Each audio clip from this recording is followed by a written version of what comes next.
Louvado seja o nosso Senhor Jesus Cristo, para sempre seja louvado.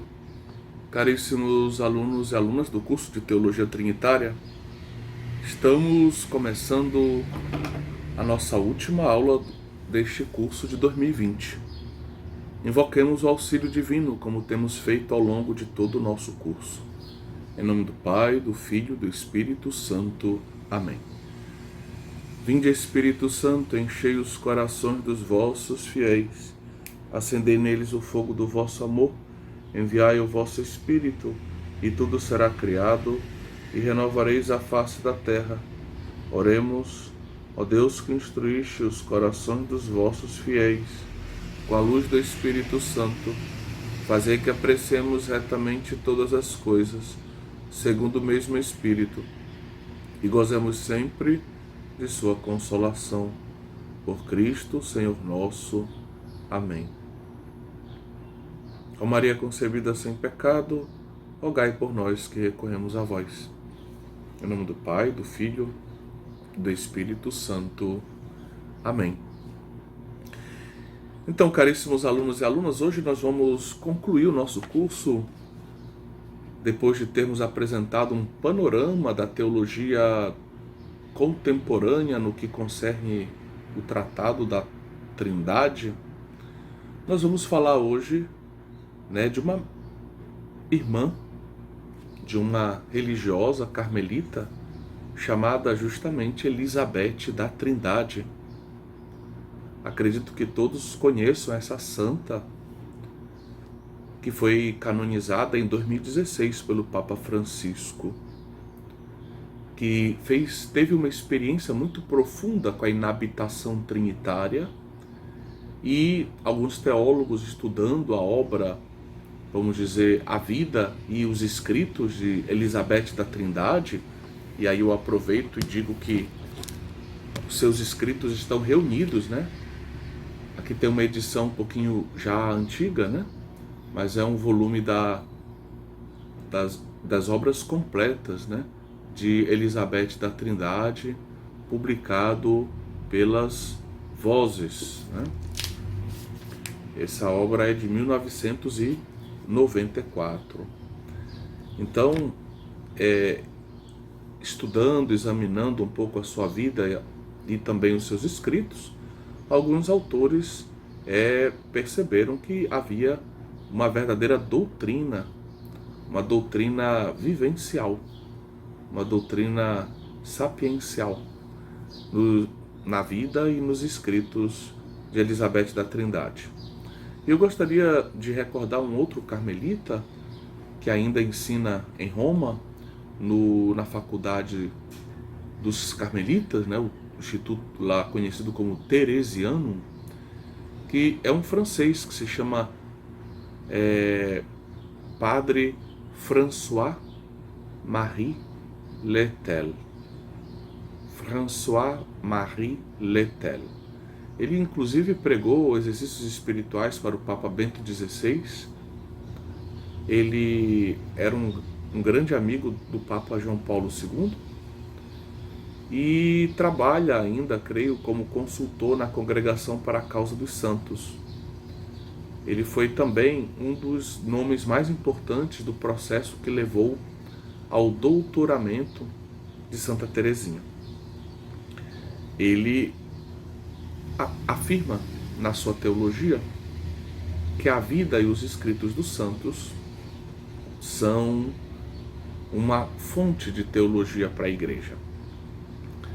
Ele fala da teologia dos santos, convidando-nos a reconhecer que Deus escreve, através da vida dos santos, verdadeiras cartas de amor e de verdade para a Igreja. Através da vida dos santos, Deus diz muito acerca de quem Ele é, do como nós devemos nos salvar, da sua vontade para a vida, para os homens. A vida dos santos acaba sendo uma espécie de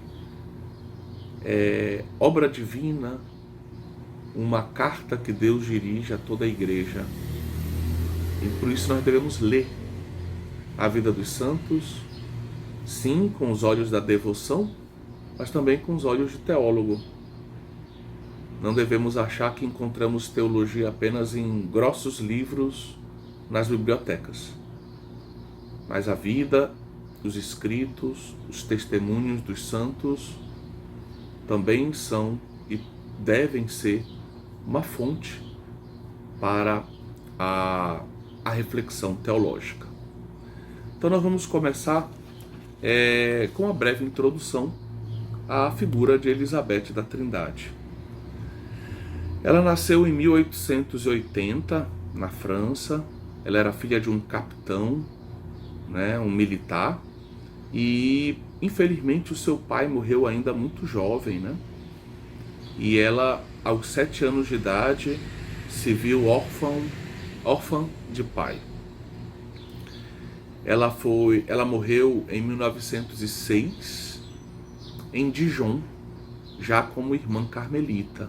Então você vê que ela nasceu em 1880, morreu em 1906, e aí você percebe que ela viveu um pouquinho mais do que Santa Teresinha, que morreu ali em torno dos seus 24 anos.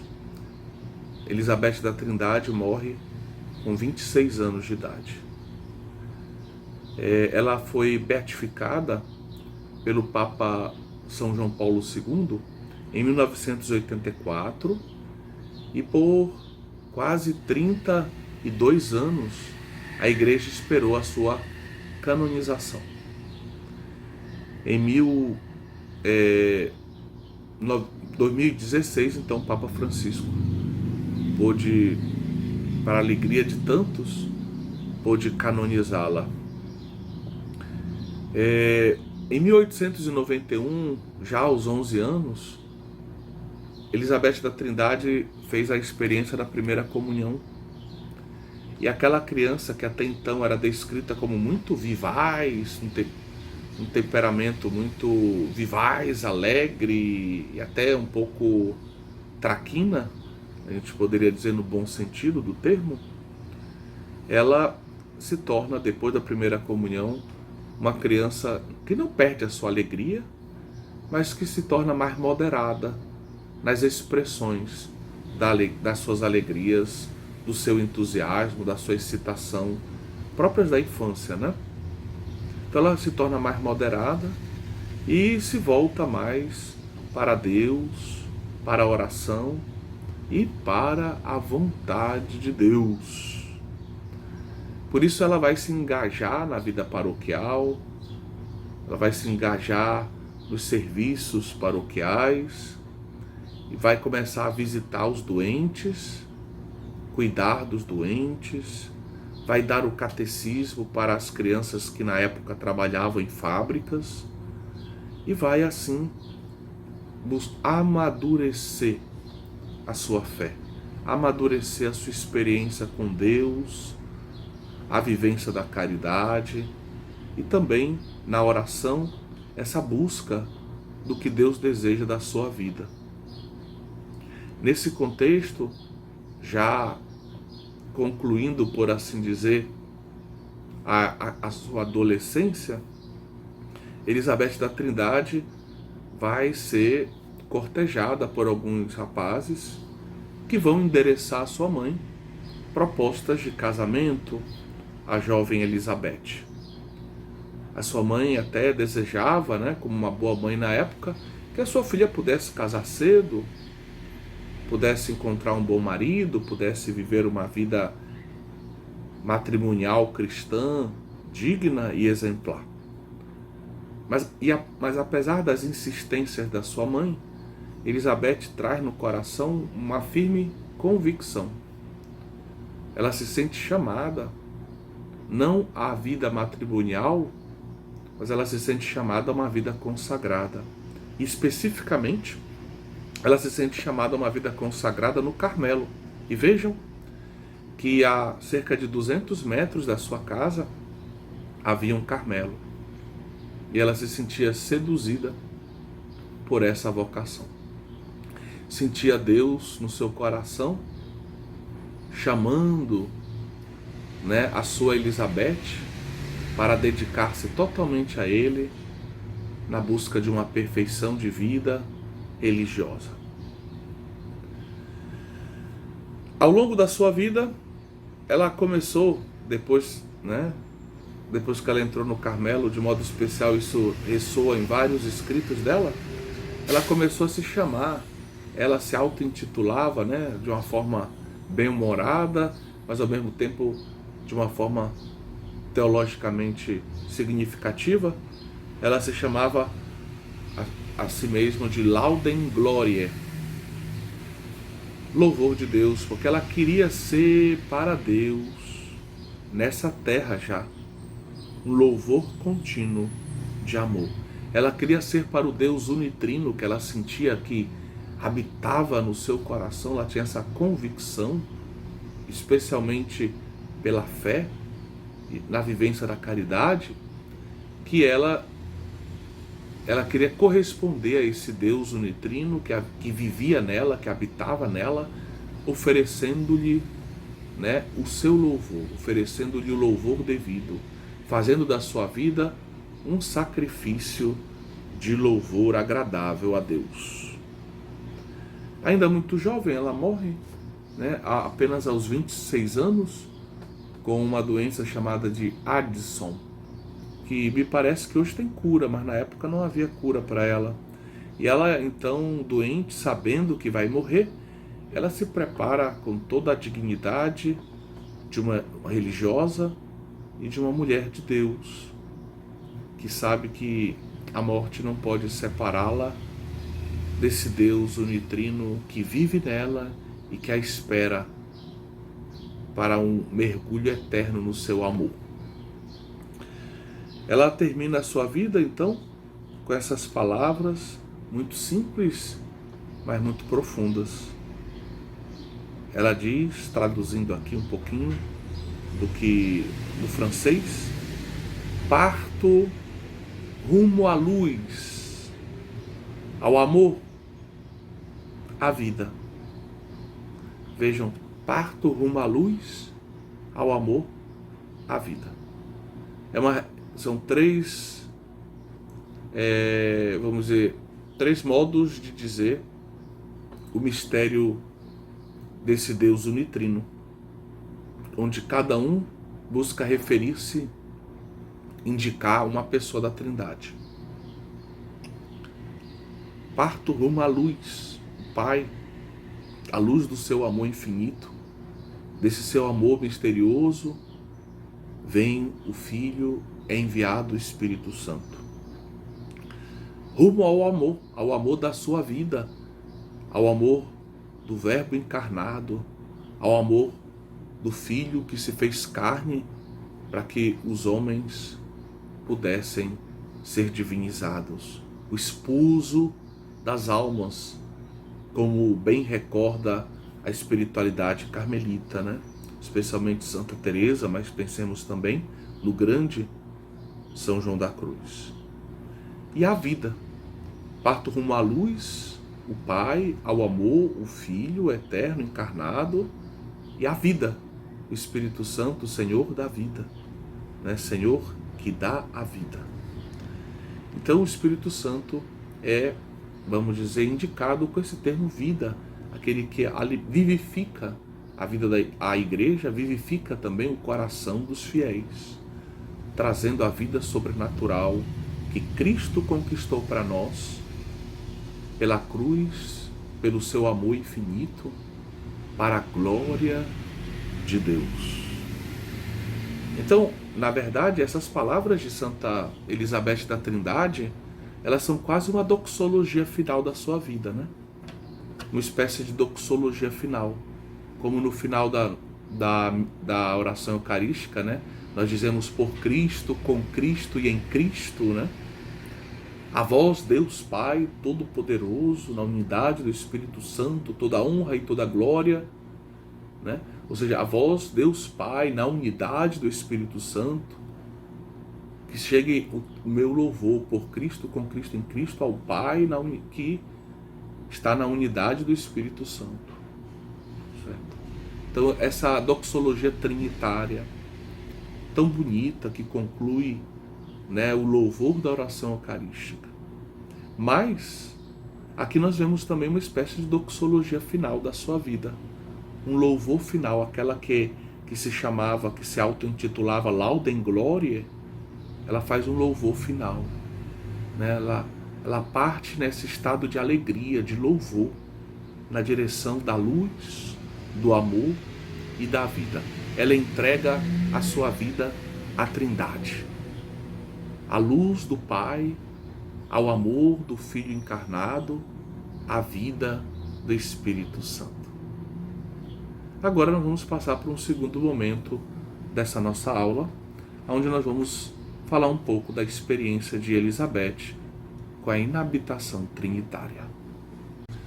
Tratemos agora um pouco dessa experiência trinitária, de inabitação trinitária que marcou a vida de Elizabeth da Trindade. E eu vou recorrer a algumas páginas, especialmente ao capítulo 3º de um livro que você até encontra na internet em PDF, que é A Doutrina Espiritual da Irmã Elizabeth da Trindade, do dominicano Philippon.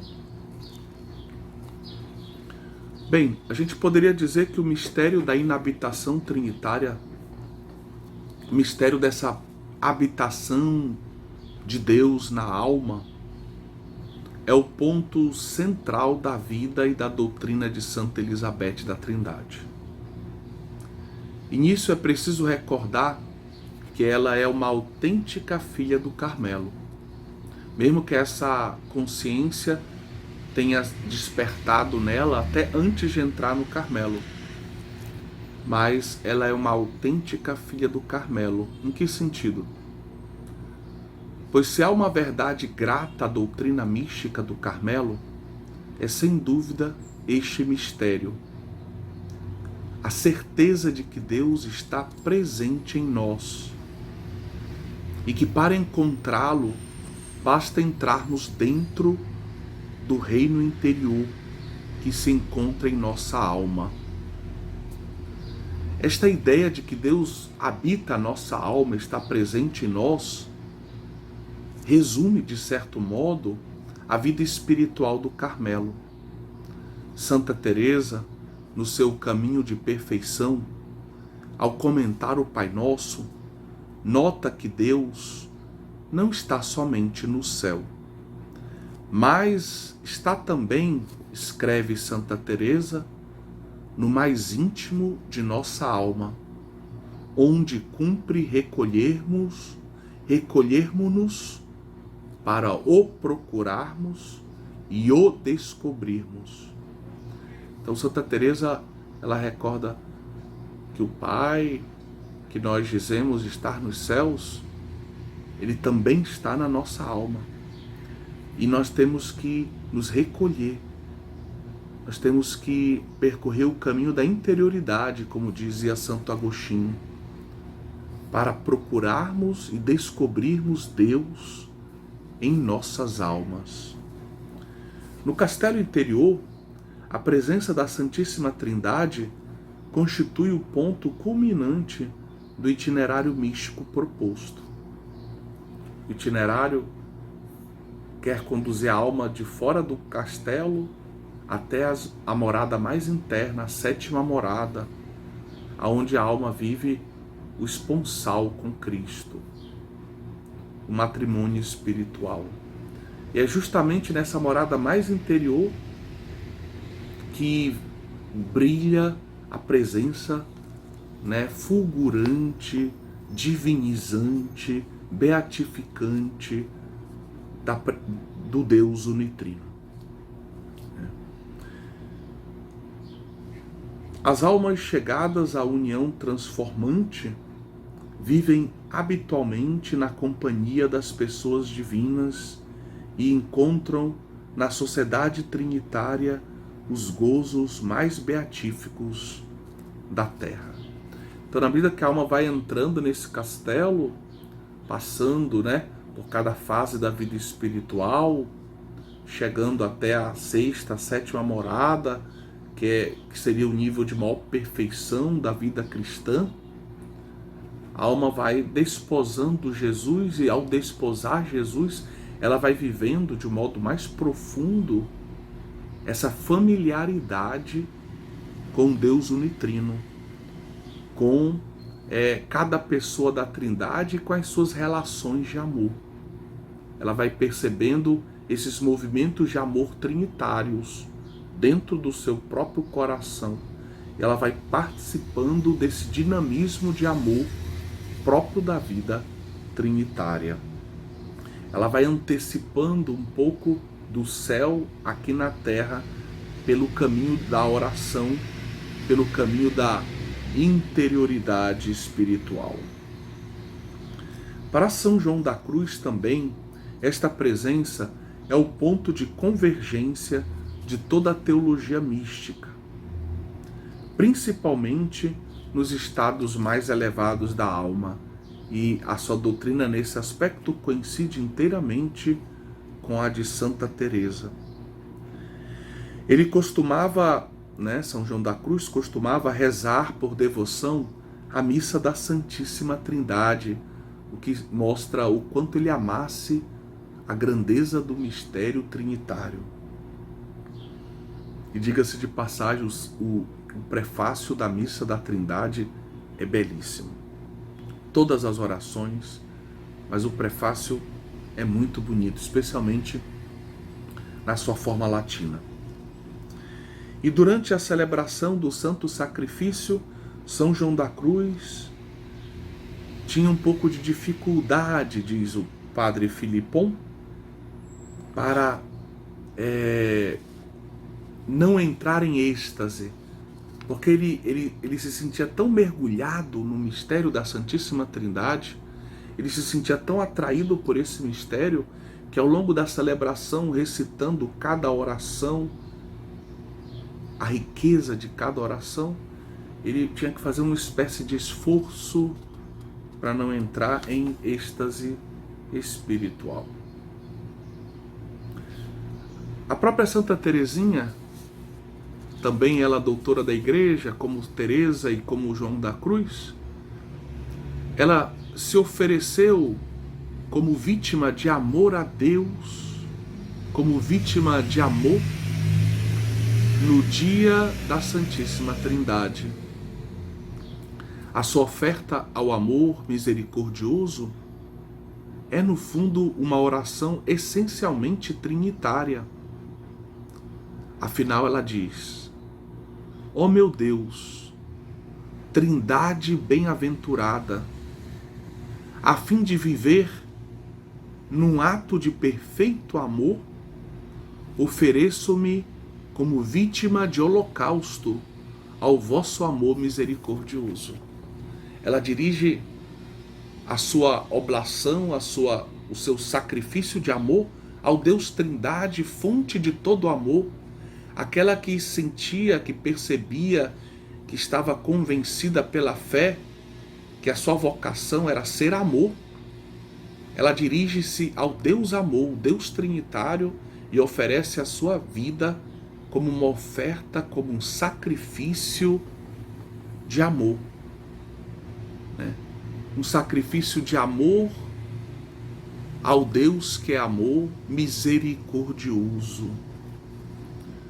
Todavia, diante de todos esses testemunhos que mostram que Elizabeth da Trindade está em perfeita sintonia com a espiritualidade do Carmelo, ela é filha com F maiúsculo do Carmelo, é preciso reconhecer, que Elizabeth da Trindade recebeu uma graça muito particular, muito peculiar, para perceber e viver e tornar conhecido, propagar o mistério da inabitação trinitária na alma do homem. Ela não só tomou consciência, mas ela correspondeu a essa presença com seu amor, com a sua vida, com a sua adoração, sendo louvor a Deus, um louvor a Deus, um louvor contínuo a Deus. Mas ela também se tornou uma espécie de profeta, ela também se tornou uma espécie de propagadora dessa consciência, desse culto ao Deus que habita em nós. Deus a predestinava à missão de reconduzir as almas ao interior de si mesmas. Almas que no nosso tempo, podemos dizer, a partir de nós mesmos, são tão seduzidas por o que está fora, né? Já Santo Agostinho dizia que buscava Deus naquilo que estava fora dele, nas criaturas, ele buscava o Criador, até ele conseguir encontrar o Criador dentro dele mesmo, dentro da sua alma. Pois bem, Santa Elizabeth da Trindade parece predestinada a essa missão de reconduzir as almas que às vezes estão vagando, perdidas na exterioridade, ao caminho da interioridade, para encontrarem ali na alma a presença de Deus unitrino. Para que elas tomem consciência da riqueza do seu batismo, por meio do qual Deus veio habitar de um modo diferente, porque se ele já habitava na criatura por meio do dom da imensidade, né? Essa presença de imensidade ligada à participação do ser, ao sustentar, ao fato de que Deus sustenta toda a criatura na existência. Agora, pelo batismo, a criatura se vê transformada num templo de Deus, numa santa habitação divina, e o que diz a sacralidade da nossa existência, a sacralidade da nossa alma e do nosso corpo, sacralidade que não pode ser ferida e ultrajada, porque no fundo, quando eu peco contra o meu corpo, quando eu peco, eu estou no fundo cometendo uma espécie de sacrilégio. Vamos aprofundar ainda mais um pouco? Logo na primeira página da sua caderneta de anotações, né, o seu diário, ainda muito jovem, Elizabeth da Trindade vai copiar uma frase de Santa Teresa. Santa Teresa que diz: é preciso procurar-me em ti. E essa frase nos ajuda a entender que ela está se referindo ao próprio Deus. Deus conduzindo, quer conduzi-la a procurá-lo dentro dela. Já aos 19 anos, ela se sente toda habitada por Deus.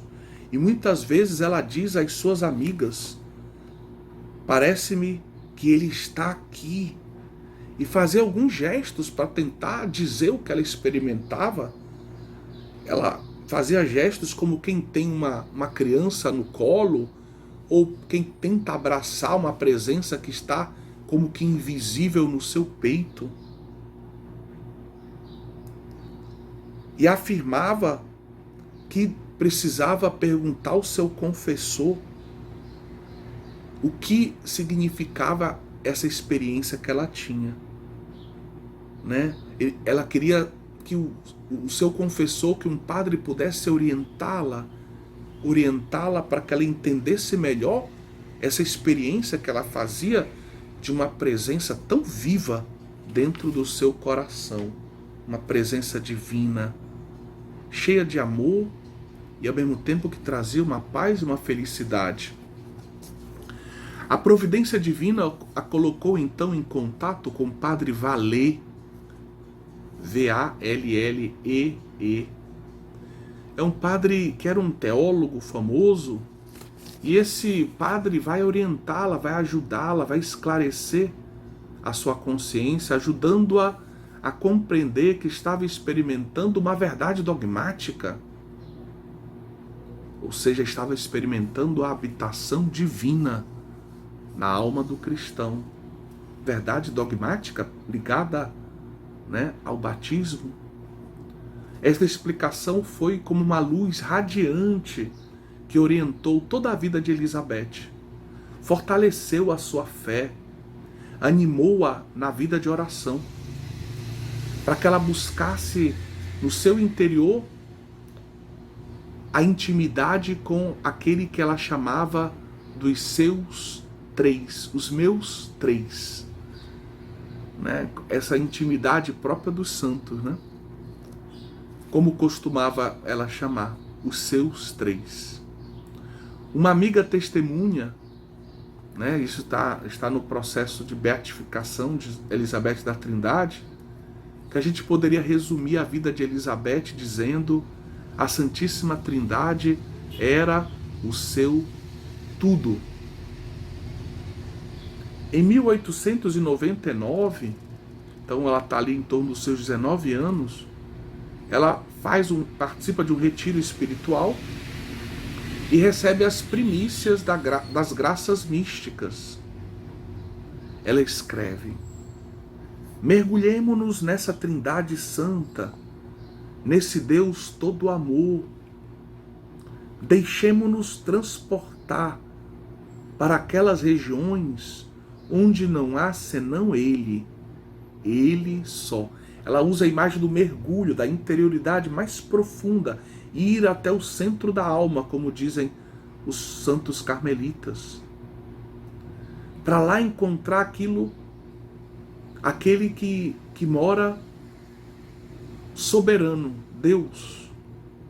Lá na profundidade, no centro da alma, na mais profunda interioridade, já não há outras vozes, as vozes outras já cessaram, está apenas o silêncio da presença de Deus. Ela costumava dizer: Deus em mim e eu nele. Essa frase se tornou o seu lema, a sua divisa, como ela dizia: Deus em mim e eu nele. Ela chegou a essa divisa num retiro que ela fez 8 dias depois de ter entrado no Carmelo. Carmelo vai ser o jardim perfeito, no qual esta flor vai crescer e amadurecer na santidade. A doutrina do Carmelo vai ser um caminho seguro para que aquela jovem que tem uma vocação mística realmente deslanche na vida espiritual e seja conduzida ao alto do monte, como se diz, ao alto do Monte Carmelo.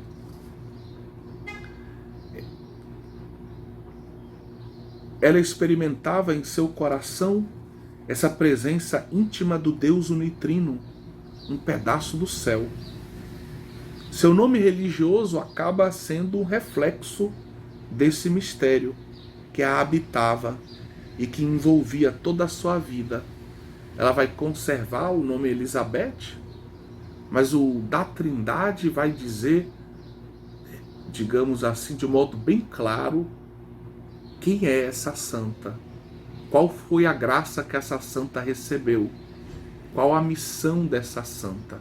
E ela no céu continua a querer nos formar, te formar, me formar, nos formar nessa experiência com o Deus Trinitário que nos aguarda no céu, onde ela pode adorá-lo face a face hoje, mas que já está nas nossas almas e que merece todo o nosso amor e toda a nossa adoração. Ela escreve também: vivamos com Deus como com um amigo, tornemos a nossa fé viva, pura em tudo,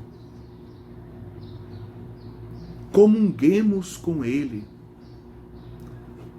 Ela diz: vivamos com Deus como com um amigo, tornemos a nossa fé viva, que essa nossa fé seja viva, seja pura, para em tudo comungarmos com Ele. É isto que faz os santos.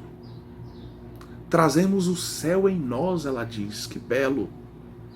Pois aquele que sacia os bem-aventurados na luz da visão, o mesmo Deus que sacia os bem-aventurados que estão no céu, se dá a nós na fé e no mistério. Ele está se dando a nós já agora, através dos seus mistérios, nos quais nós cremos, que nós acolhemos pela luz da fé. Caminhamos na luz da fé, Lumen Fidei, na direção da Lumen Gloriae. Algo que essa transição foi objeto da nossa reflexão lá no nosso curso de Introdução à Teologia. Ela diz, é a mesma coisa, é o mesmo Deus trinitário. Aqui nós o vemos, entre aspas, pela luz da fé. O veremos um dia plenamente no céu, pela luz da glória. Parece-me ter encontrado o céu na terra. Esse texto virou música, né? Cantada pela Madre Kelly Patrícia, do Instituto Hesed. Parece-me ter encontrado o céu na terra, pois o céu é Deus, e na minha alma ele está. O céu é Deus, e na minha alma ele está.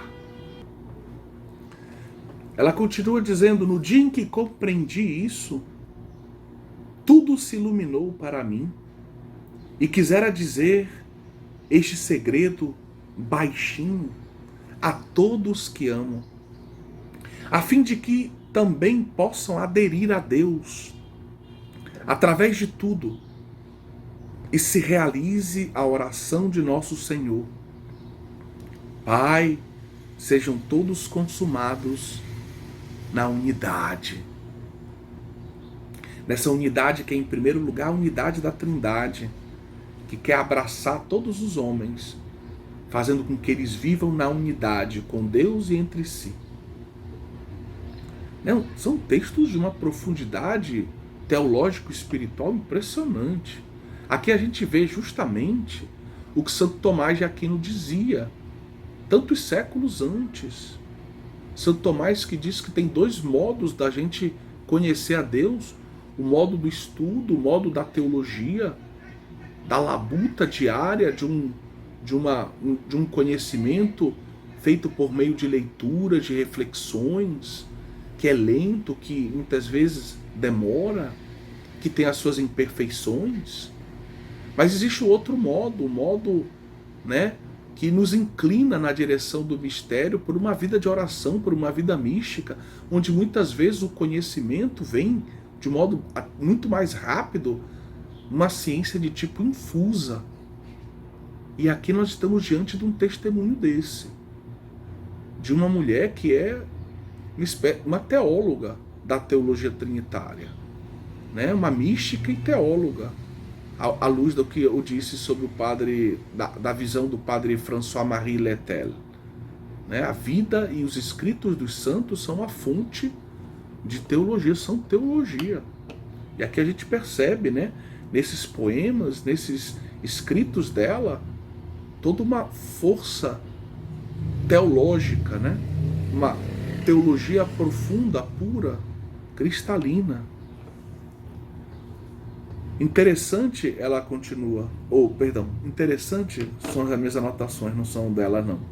Interessante é que na sua experiência litúrgica, e ela vai referindo-se a várias festas que ela vive no seu diário, e algumas cartas que ela escreve referindo-se também a festas celebradas no Carmelo, é que todas as festas, todas as memórias litúrgicas parecem remeter à Trindade. Sim, a Trindade é fonte de tudo, e para a Trindade tudo caminha. E é claro que na liturgia, cada festa, cada memória tem uma dimensão trinitária. Mas Santa Elizabeth da Trindade vivia isso de modo muito concreto. Parece que ela percebe que cada mistério está conectado com o mistério da Trindade. Cada mistério da vida do Cristo, cada mistério da vida de Nossa Senhora, cada mistério, né, ligado à memória dos santos, todos eles, de certa forma, estão conectados com o grande mistério central da vida da Trindade Santa. Então, em cada memória, até nas Marianas, ela consegue extrair dali, né, um impulso para viver ainda mais profundamente essa experiência com a inabitação trinitária. Por exemplo, ele escreve assim: sim, que a graça de Deus, inundando a tua alma, se derrame em teu ser como um rio de paz e submersa te deixe, e tão forte, tão calma, que alcançar-te por fim nada seja capaz. Você fique na força e na paz de um estado de profunda conexão com Deus, inundado pela presença de Deus, como um rio que inunda a nossa alma. E nessa profundeza, nessa profundidade, em mistério tão santo, a divindade mesma é quem virá habitar-te. A Trindade bendita, ó minha mãe. Portanto, adorando-a em silêncio, eu quero festejar-te. E aí a gente vê como ela invoca a figura da mãe, Nossa Senhora, e quer festejar Nossa Senhora, né? Adorando a Trindade, no silêncio da presença trinitária, por saber que Nossa Senhora é essa mestra do silêncio, esta mestra da adoração, é aquela que adora a Deus na eternidade de um modo mais perfeito, por estar de corpo e alma, já plenamente glorificada, já tendo a sua vocação totalmente realizada. Quando noviça testemunha que certo dia na cozinha, quando pegava no cabo de uma grande panela, e aí ela se refere um pouco a Santa Teresa d'Ávila, ela não entra em êxtase como Santa Teresa d'Ávila. Santa Teresa d'Ávila dizia que a gente pode encontrar a Jesus, a Deus, nas panelas, lavando as panelas. Você pode ali fazer daquele momento um momento de oração. E aí Santa Teresa, já nas altas moradas, muitas vezes até acabava entrando, vamos dizer assim, êxtase, lavando panelas, cuidando da cozinha. E aí ela disse que estava ali na cozinha, entre panelas, pegou numa grande caçarola e naquele momento sentiu a divina presença naquele lugar, no meio das irmãs. E a sua alma passou a adorar no seu interior aquela presença divina do Deus unitrino. Nas suas cartas, Elizabeth da Trindade ajudava os seus amigos a crescer na percepção e na adoração de Deus no interior de suas almas. Não faltam conselhos, não faltam luzes para ajudar seus familiares e a todos aqueles a quem ele escreve. Ela quer partilhar com todos, ela quer evangelizar, ela quer levar essa boa nova, né, de que somos habitados pelo Deus unitrino, que devemos ver nisso um tesouro que não pode ser desperdiçado. Quando soube do nascimento da sua sobrinha, ele exultou súbito na Santíssima Trindade. E numa carta ela escreve: amo esse anjinho, talvez tanto quanto sua mãezinha. Sinto-me toda penetrada de respeito em face desse pequeno templo da Santíssima Trindade. Então, diante da sua sobrinha pequenina, ela se sente, ela experimenta um grande amor, quase como se fosse um amor materno, mas ao mesmo tempo, porque é um amor sobrenatural, imenso, de uma mãe espiritual, mas ela experimenta também um grande respeito, né? Um respeito diante de uma pequenina, que é um pequeno templo da Santíssima Trindade, como você e como eu também. Que maravilha se tivéssemos essa visão mais viva em nossas vidas.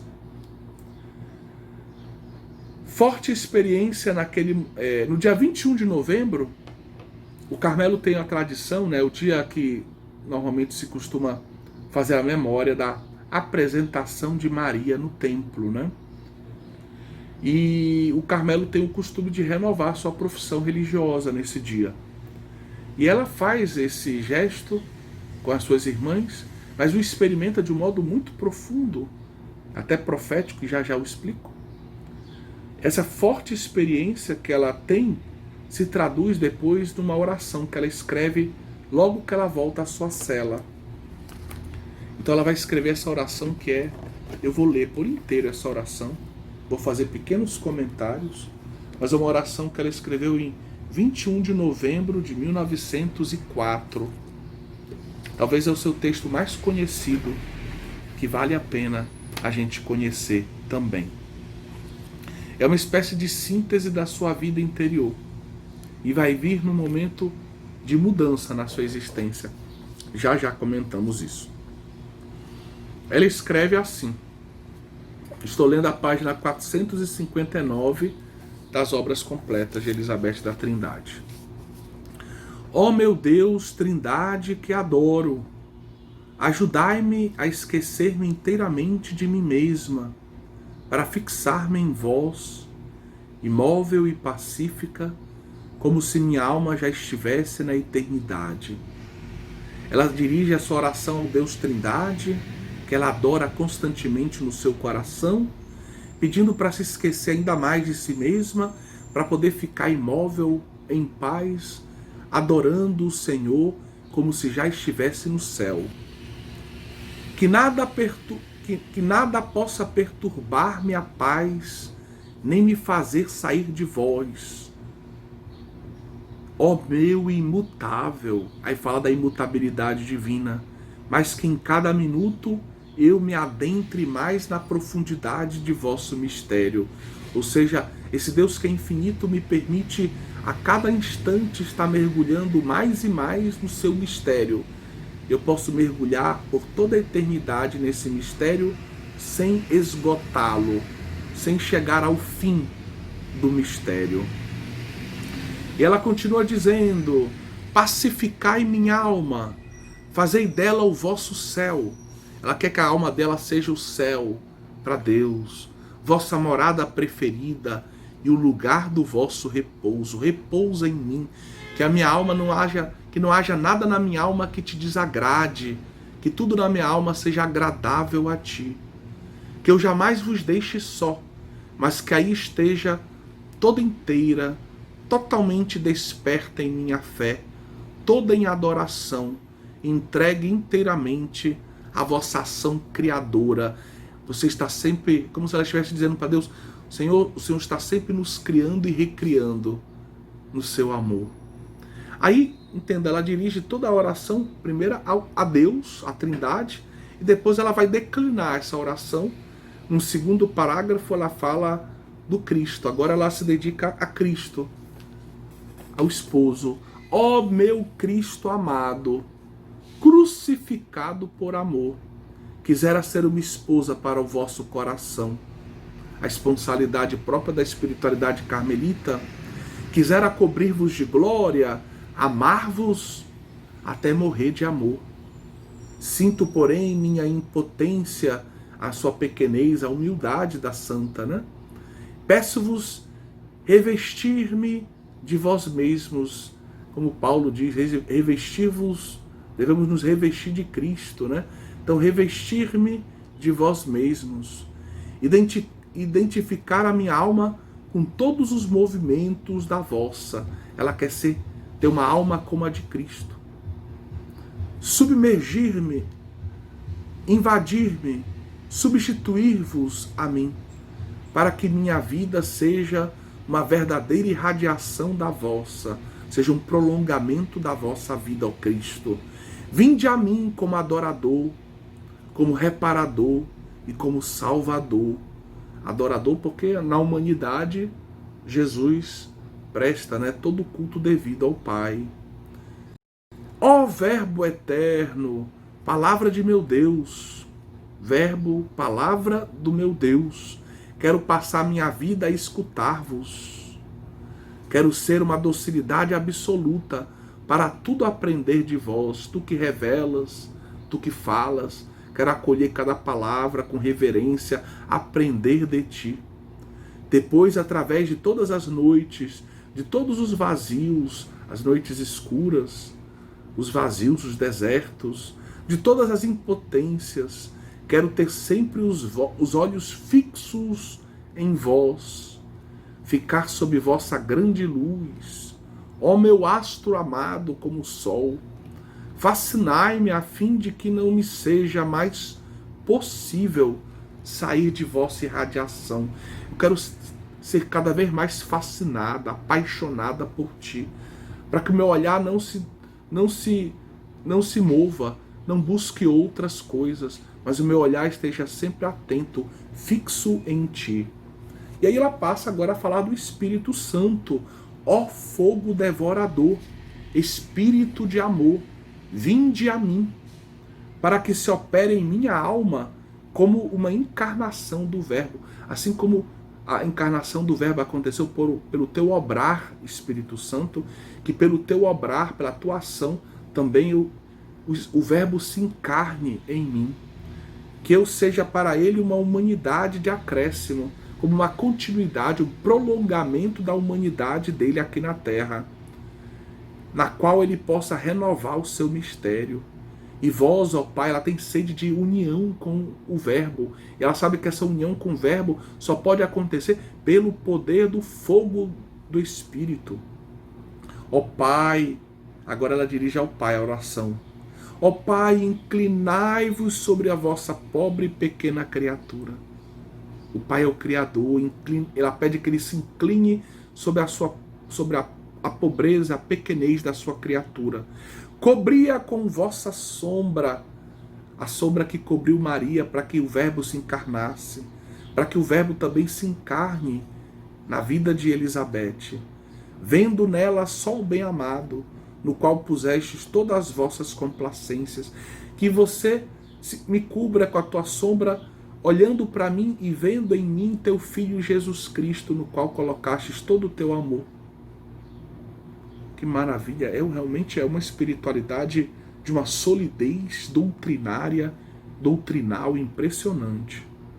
Ó meu três, um modo carinhoso com o qual ela chama meu três, meu tudo, minha beatitude, minha felicidade, solidão infinita, imensidade onde me perco, entrego-me a vós, qual uma presa, sepultai-vos em mim, para que eu me sepulte em vós, estejam cada vez mais profundamente presente em mim, para que eu também esteja cada vez mais profundamente presente em vós, até que vá contemplar em vossa luz o abismo de vossas grandezas, até que um dia eu vá para o céu e contemple na luz da glória o abismo da tua grandeza, né? É um texto que nos deixa sem fôlego, né?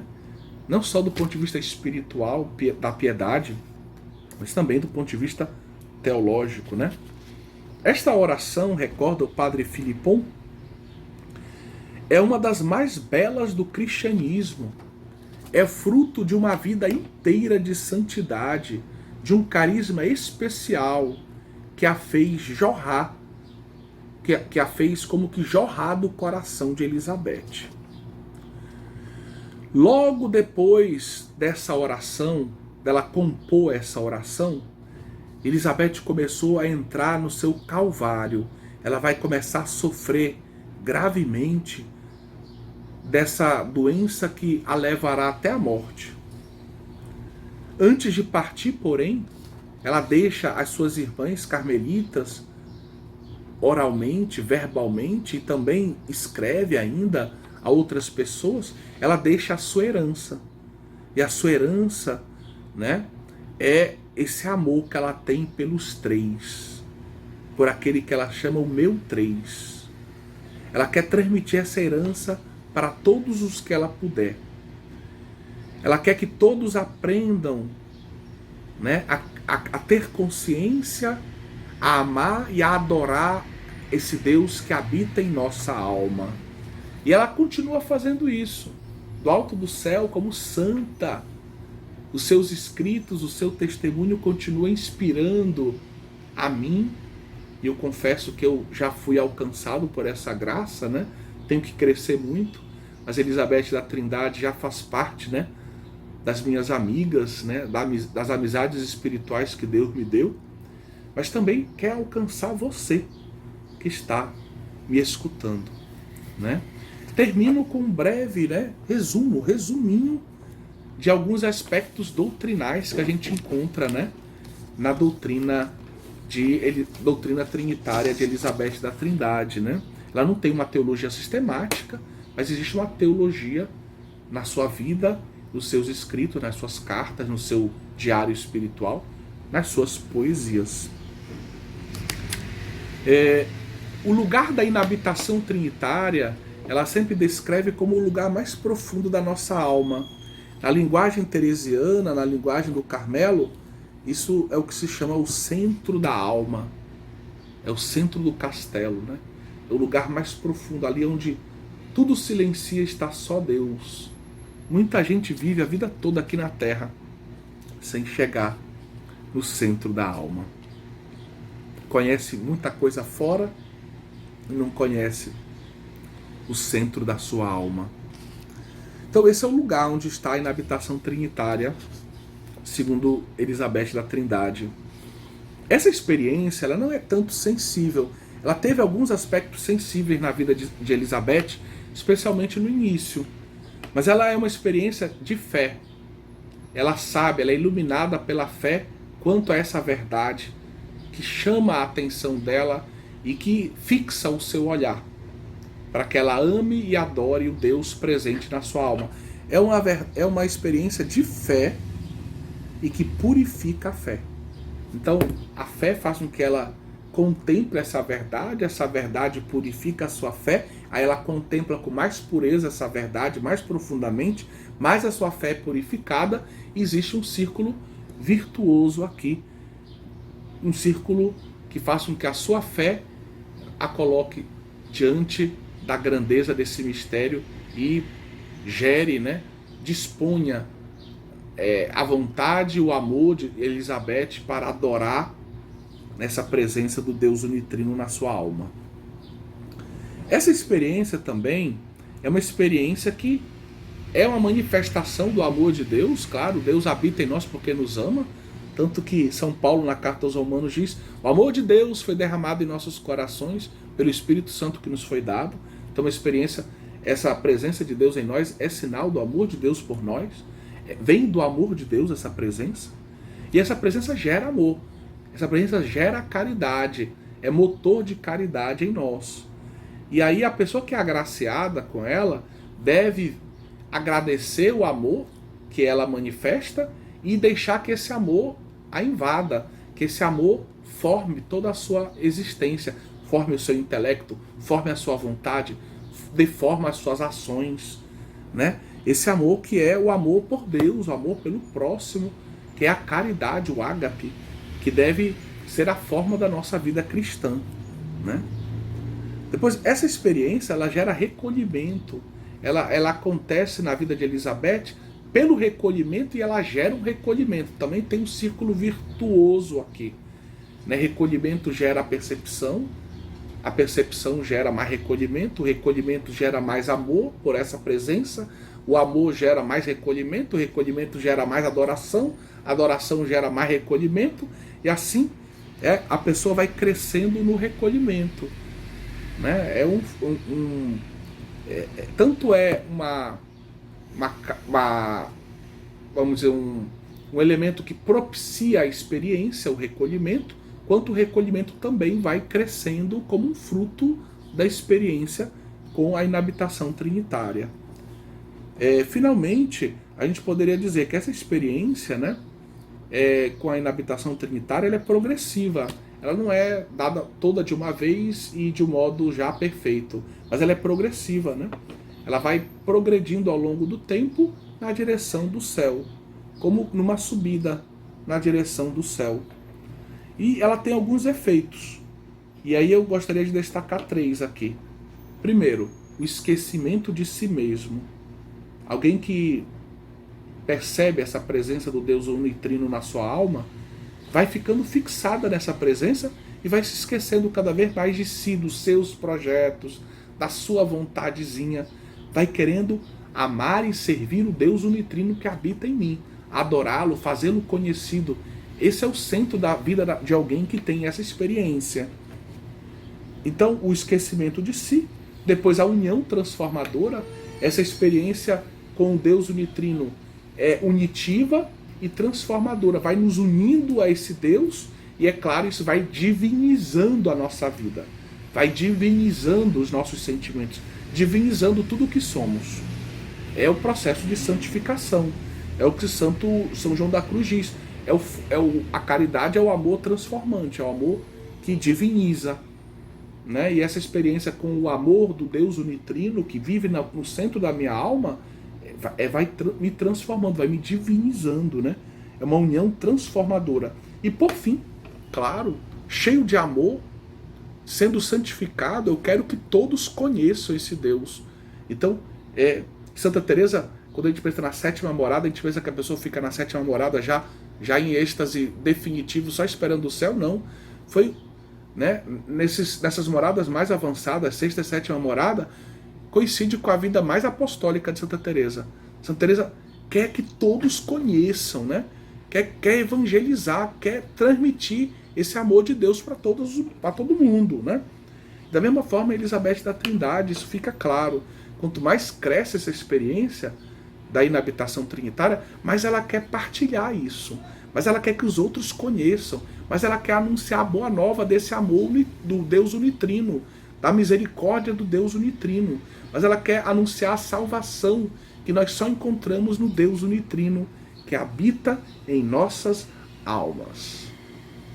Então, esquecimento de si mesmo, união transformadora e o desejo de salvar almas, desejo de fazer a minha parte, cumprir a minha missão no grande projeto de Deus da salvação das almas, né? Bom, concluímos aqui a nossa aula sobre Elizabeth da Trindade. E gostaria de concluir, né, como última palavra do nosso curso de Teologia Trinitária nesse ano de 2020, com um parágrafo que é o parágrafo conclusivo do nosso manual. O nosso manual, né, que nos acompanhou durante o ano, Deus Unitrino, né, publicado pelas edições Eclésia, editoras Eclésia e Shalom, com o prefácio do nosso amigo Bispo Auxiliar, era então Bispo Auxiliar de Fortaleza, hoje Bispo de Sobral, Dom José Luiz Gomes de Vasconcelos. Pois bem, eu terminei o livro escrevendo assim, eu vou adaptar só o iniciozinho do parágrafo, né? Que este curso, eu escrevo no livro, que este curso possa ter sido uma ajuda para que cresçamos na consciência teológica da beleza do mistério trinitário, à luz do qual poderemos encontrar as respostas para algumas das perguntas mais importantes da vida humana. É à luz da Trindade que nós buscamos as respostas para as perguntas mais importantes da vida humana. Quem somos? De onde viemos? E qual é a nossa verdadeira e última vocação? Nós somos criados à imagem e semelhança de um Deus unitrino. Pelo batismo nós somos filhos de Deus, discípulos de Cristo, membros do corpo místico de Cristo, templos do Espírito Santo. Temos a inabitação trinitária em nós. Somos vocacionados também a uma vida trinitária. Né? A nossa verdadeira e última vocação qual é? É a vocação de filhos que amam e que adoram a Deus eternamente, no céu e por toda a eternidade. E eu termino com essa invocação, essa prece mesmo. Você que nos acompanhou ao longo do nosso curso, como expressão, né, do nosso amor à Virgem Maria, faço sempre questão nas nossas orações de invocar essa presença mariana, dessa filha de Deus, dessa mãe do Senhor Jesus Cristo, dessa esposa do Espírito Santo, como chamava São Francisco de Assis. Que a Virgem Maria, filha dileta do Pai, mãe do Salvador Jesus Cristo, esposa e templo do Espírito Santo, nos ajude a vivermos sempre, hoje e sempre, in nomine Patris et Filii et Spiritus Sancti. Amém. Que Deus abençoe cada um de vocês. Amém. Em nome do Pai, do Filho e do Espírito Santo. Amém.